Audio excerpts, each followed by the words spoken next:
Africa, Somalia, Sweden, and Syria all have in common? Well, other than the fact that they all start with the letter S, they all belong to the same race, the Caucasian race. Everyone knows that. Or maybe not. For hundreds of years, historians, anthropologists, and linguists have been trying to make sense of the world and the human species, and this has led to the classification of humanity based on some immutable and more transient characteristics such as language, religion, culture, and appearance. Thus, after hundreds of years of observation and study, most Western scholars had come to the conclusion that a large segment of the human population could be divided by common origin, mostly based on skull shape, body type, and facial features rather than skin color, and the majority agreed on the grouping of a gargantuan segment of people, including Ethiopians, Europeans, Middle Easterners, most South Asians, and even the Burmese at one point, but not Finns or Hungarians, as strange as that sounds, as a population having at least a partial common ancestral origin, dubbed the Caucasian race. But the question is, do these groups actually have anything to do with each other whatsoever? And the short answer, actually, is yes. Does this mean that all of these groups are descended from Europeans? No, obviously not, and the vernacular of using the term Caucasian solely to describe people of European descent is extremely strange, to say the least, considering modern Caucasians in the Caucasus Mountain region, such as Armenians, Azeris, and Georgians, don't exactly look like the typical Caucasian, leading to some anthropologists using the term Caucasoid instead, or as a more general term, although I prefer not to use either of these in a professional or personal setting for a variety of reasons, which I'll get into later. Now, it is true that there were many ideological motivations and pseudoscientific explanations behind the historical use of the proposed classifications of the human species, but this is true for literally almost any other field of study when looked at through a certain lens, and doesn't mean we should entirely discount the work of honest men whose research has compounded upon each other for generations, giving a surprisingly accurate picture of the world even before genetic technology or the internet. So I'll probably explain in further detail in future videos, but when it comes to measuring admixture from a genetic standpoint, it's generally distinguishable between four main ancestral gene pools, that being sub-Saharan African, which includes the Niger-Congo peoples, or the typical black African, the African hunter-gatherer population system of Khoi and Pygmies, and the Nilo-Saharans, Eastern Eurasian, which includes Northeast and Southeast Asians, and occasionally Native Americans as well, Southern Eurasian, which includes the original inhabitants of South and Southeast Asia, as well as those of Papua New Guinea, Australia, and Tasmania, and lastly, Western Eurasian, principally the ancestors of Europeans, Middle Easterners, North Africans, and the bulk of the Indians of the continent. Although Eastern Eurasians and Africans may have the most obvious phenotypic similarities within their respective groupings, phenotype is not always a good indicator in genetic classification, as many Australian Aborigines and Melanesian peoples, despite their surface-level similarities to Africans, are actually the most genetically disparate populations in the world. Similarly, there is a large degree of diversity in terms of physical appearance among Western Eurasian populations due to the vast area they inhabit, and one common misconception is that genetic similarity or distance is based off appearance, which is where archaic descriptors kind of fall apart. It makes much more sense when looking at different population groupings in terms of genetic clustering rather than a simple line in the sand due to the complexities of human migration, intermixing, and genetic drift. But nevertheless, as mentioned, it's possible to distinguish these components in other people groups today because of genetic technology. Now, the term Caucasian was coined in American English vocabulary from claims from German anthropologists in the 18th century that the people of Europe, the Middle East, South Asia, and North Africa originated in the Caucasus Mountain region, which is where they claim the purest ancestry are found, which is false on many levels. So it's just bizarre to me that this term has persisted and spread to so many countries around the world. And it's so weird because literally it includes Ethiopia and Southern Sahara so far. And it's like these people are clearly mixed ancestry, but they include them as Caucasian off of cranial morphology of their of it being in common with other Caucasians. So to me, it's just interesting. Anyway. World. Although, yes, I acknowledge that this is simply the common vernacular that has evolved over the centuries, and most people don't know the etymological origin behind the term. So, although the different races of humanity have split many thousands of years ago, that doesn't mean there hasn't been intermixing between them during this time period. Although Western Eurasians and Sub-Saharan Africans diverged roughly 60 to 100,000 years ago, those from the Middle East, even those from endogamous communities with no recent African heritage, are genetically closer to Sub-Saharan Africans than Europeans, although the genetic gulf is comparatively still large, considering Eastern and Western Eurasians only diverged around 20 to 25,000 years ago and have had considerably more contact on the Eurasian landmass. Additionally, one of the most glaring differences between these races is the interbreeding of archaic humanoid populations such as Neanderthal or Denisovan or others who are actually genetically divergent from modern humans by almost a million years. Classification is quite difficult for some groups, such as North Africans, with the bulk of their gene pool originating in the Middle East, although they've also had significant input from Sub-Saharan and European sources, depending on the group, which is why now we're going to jump into admixture rates.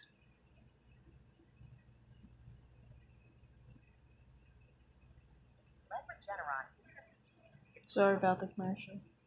World of spectacular science.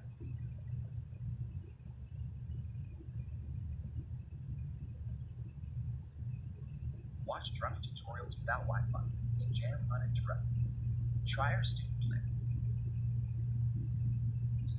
There are large differences in admixture between different so-called Caucasian groups, and I suppose we might as well start with the group most heavily associated with this label, the Europeans, who are actually not entirely racially pure.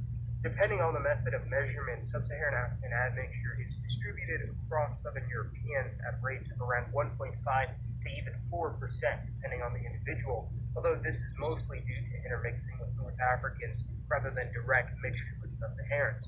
Eastern Europeans similarly have a small degree of Eastern Eurasian admixture, around 1 to 3% among most Slavic populations, although this is as high as 8 to 9% among the Finns and Northern Russians, who are an amalgamation of Slavic and Euro peoples in the region, as I recently discussed in a past video. In the overseas diaspora, the bulk of those of European descent in Latin America have at least some Native American or African ancestry, with the rates quite high in countries like Brazil, where the average white Brazilian is over 20% non-European in ancestry, although contrary to popular... I always thought that meant that they weren't white, but considering they make Ethiopians white and or Caucasian, sorry, not white, Caucasian, and they are 60% Sub-Saharan African on average, they're 40% West Eurasian heritage on average. To me, it just makes no sense at this point to say anyone who's mixed isn't Caucasian, I guess, or Caucasoid by that standard. U.S. American native heritage is actually quite small, with a larger proportion having African ancestry. Likewise, in Australia, white Australians with Aboriginal heritage is fairly low due to a constant stream of European migrants since the 1800s, although New Zealand definitely has a higher degree of miscegenation from the indigenous Maori population. India is around 10 to 15% Central Asian or Steppe Indo-European, a group including the Scythians, Tocharians, and original Indo-Iranians. Not exactly European, but the group most closely related historically and genetically, and many people, including some Indians, falsely believe that this is the only Western Eurasian gene flow into South Asia, but even before the South Asians, including Dravidians, had a large amount of Western Eurasian admixture from older migrants from the Middle East. In the United States history, it was indeed long debated whether Middle Eastern or South Asian people were Caucasian and therefore eligible for citizenship. And long story short, the Supreme Court ruled that Middle Easterners, such as Iranians, Arabs, and Turks, qualified, while Indians did not, which has had a large impact on the general public and the U.S. Census, in which Middle Easterners, North Africans, and I would agree. To me, North Africans and Middle Eastern and European people are all white because they don't have any mixture or enough mixture to be seen as anything else. But Sudanese people are definitely black, and so are Central Asians and Indians. But yeah, continue. Asians are still considered white, while those from the subcontinent are grouped together with East and Southeast Asians, which is rather strange, as although there is overlap in culture between these latter groups, genetically speaking, most South Asian groups are definitely closer to Western rather than Eastern Eurasians. Another high Yeah, South Asians aren't Asian either, but they should have a separate category, in my opinion. realm would be that of the Turkic Central Asians inhabiting much of the former Soviet Union, parts of neighboring China, Mongolia, and Afghanistan, whose genetic makeup varies considerably by group, with the Turkmen having quite a large degree of original Western Eurasian DNA, while the Kyrgyz generally have the largest Turkic Eastern Eurasian DNA. Yet despite this, historically, the entirety of these peoples were almost never considered Caucasian, which seems similar to the situation of the Uralic peoples mentioned earlier, who were similarly not considered Caucasian due to the eastern origin of the Uralian family. Now, when it comes to the Horn of Africa, a lot of people have a difficult time wrapping their heads around the fact that these Horn Africans were historically considered to be a part of the Caucasian race. However, when you look at the genes, as I discussed in my last video over the Afro-Asiatic world, you find that the Horn African groups are divided between Western Eurasian and Sub-Saharan African DNA, with the Omotic peoples being the most African and Habesha being the least, even having a slight majority Western Eurasian genome. Most Kushites, such as the On average, there have been studies done that show that there's 60%. Maybe he's trying to think that that's similar, but 60% sub-Saharan African is actually a majority sub-Saharan African. And while having 40% or 30% West Eurasian is higher, but it's still obviously not the majority or even half, you know. But yeah, continue. Romo, Khmer, Beja, or Somali actually have about as much Western Eurasian and African DNA as Almost. Sudanese Arabs on average. So the dichotomous racial classification between Caucasian and African especially doesn't add up in this region, as the Horners really are just their own thing. And this makes sense, as the majority of Somalis and other foreigners have always considered themselves to be very racially distinct from other Africans. Large numbers of Somalis owned Bantu slaves from further south. The British census in Kenya in the early 20th century distinguished between what they called black Africans, Kushites, and today just ask any Somali or Ethiopian about it themselves. However, what's the cutoff of Western Eurasian ancestry for inclusion into the Caucasian race? 90%? 50%? 30%? This black and white explanation of the world will never match the reality of the situation. Yeah, and that's the biggest problem of it. It's a one drop rule, because I always thought that it had to be over 90% West Eurasian or Caucasian ancestry to be white, because white purity I thought was important, but even when creating the Caucasian race, white purity was not a concern. So one could say the one drop rule is obviously fake and just a ploy to basically get free labor out of slaves by saying that they're black, even with one drop of black blood. You can see with these people, like I said, the East Africans who test around 60% sub-Saharan African ancestry, and many of the other people in the Saharan areas test up to 70%. Yet all of this area here is covered as Caucasian. So obviously they didn't care about purity.